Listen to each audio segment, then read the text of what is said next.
Guys নমস্কাৰ, মই ইলা বড়ো হয়। আপোনালোকৰ ওচৰত অন্য এটা ভিডিঅ' লৈ আহিলোঁ। ডিউটিৰ পৰা আহি পালোঁ, 7:30 ওলালোঁ ডিউটিৰ পৰা। এতিয়া ঘৰ আহি পাইছোঁ। অকণমান মাৰ লগত কথা পাতিলোঁ, বাৰ লগতো কথা পাতিলোঁ। কিয় মায়ে আজি গাঁৱত যে বৰষুণ পৰি আছে, বৰষুণত পিছলি খাই পৰি কঁকালখনত দুখ পালে।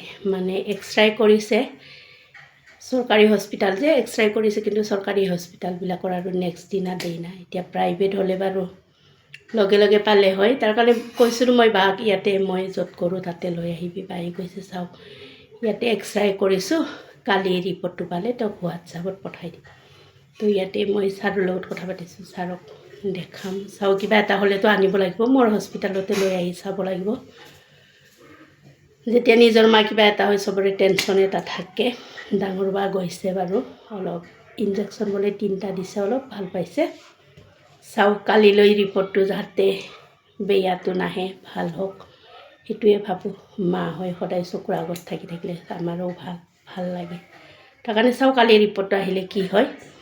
তো আপোনালোকক আজি মই বনোৱা বা কিবা সেনেকুৱা মই একো বিশেষকৈ দেখাব নোৱাৰিম, মনো ভাল লগা নাই। মানে আপোনালোকে যদি মোৰ ভিডিঅ'টো চাই ইণ্টাৰেষ্টিং হয়, লাইক কৰিব, কমেণ্ট কৰিব, শ্বেয়াৰ কৰিব। বাই, লগতে গুড নাইট।